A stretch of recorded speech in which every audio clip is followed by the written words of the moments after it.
These are just indicating some of the records that we tend to keep, because sometimes, and we have to be careful how we tell farmers to keep records.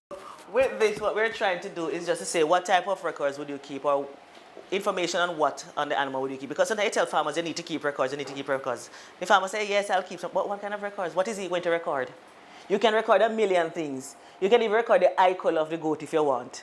How many eyelashes it have. Right? So you have to be specific, and remember it's based on the goal, your objective. Because if you're a breeder, there is certain other information that you will collect, probably like the scrotal circumference that other farmers may not keep who are doing commercial production.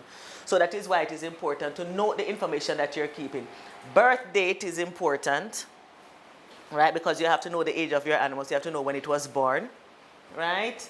The birth weight, and also you're supposed to have the weaning weight is there? Yeah. On the other side. Time of kidding total. Okay.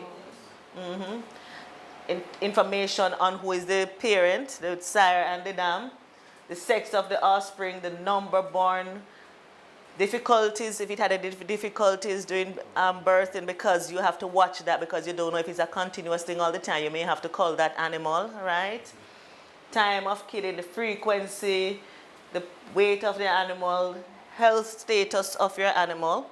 It's a vet's worst nightmare to come to a farm and the animal is near dying, because we farmers, we wait until the animal near dead because we're trying to just not have to pay this vet. So it's undying. And the vet comes and he has to ask you this, what is the age of the animal? You start guessing again when it was born. What is the weight of the animal? You don't know, because some of these injections are based on the weight of the animal. When was the last time you medicated it? You can't remember. What medication did you medicate it with, or deworm, or what quantity did you give you? Can't remember. And we're not saying that you have to keep that in your head. It wasn't to confuse you when the vet is asking you all these things, because you should have had it written down. All you would have been doing is getting your book and filing it and giving that information. And maybe that would have saved you the last little minute that the goat would have had to survive.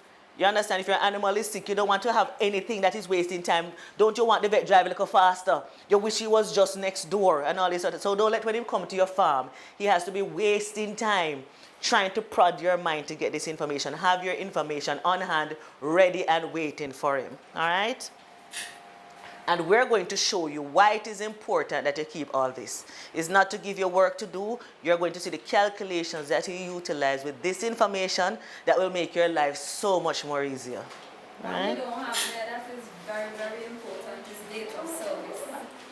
When you put the male to the female, very important. A lot of times you go to farmers, they don't know they say that they're having an animal with problems giving birth, and the first question you ask them, okay, when did you mate it? And they can't answer, so you can't give them the help, as you were saying. You hear that, people? So make sure to add that extra one, date of servicing. Very important. Right? And it's good for you to, just like with mothers, don't you want to know if the baby overdue? Or if it's coming prematurely? How are you going to know if you never know when it's something there, when it was serviced to begin with? Exactly. So it is a very important criteria to note as well. I think it's probably really just an oversight where that is concerned. Right? Other information, and this is what we're speaking about. Remember, I said that if some of us are breeders, there are going to be some specific things that we will keep.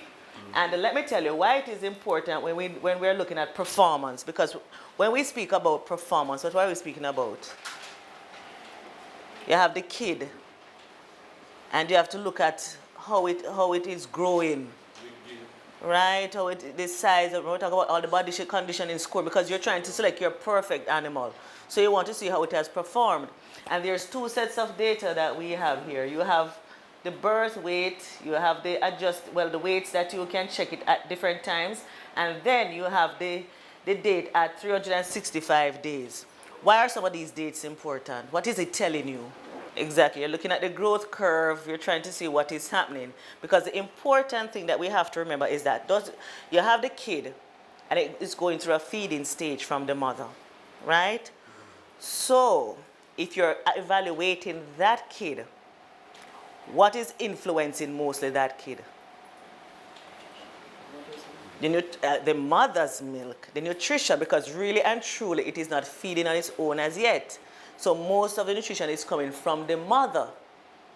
right? So the performance of that kid sometimes can be influenced by the amount of milk the mother was giving or the quality and all these sort of things. So to look at the continuous performance of that animal, now we have to take a little data past that. When it's now eating on its own, and we see, well, okay, now that he's eating on his own and you're feeding him with all the different nutrients and everything, how is he now doing? Right? So that is why it is important to have these records so you can dice it up and slice it and evaluate and analyze, right?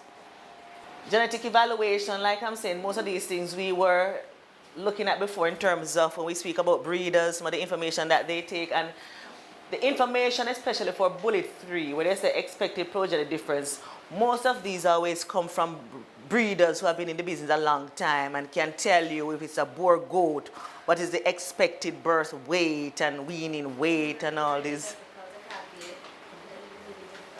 Exactly, so that's why they say expected.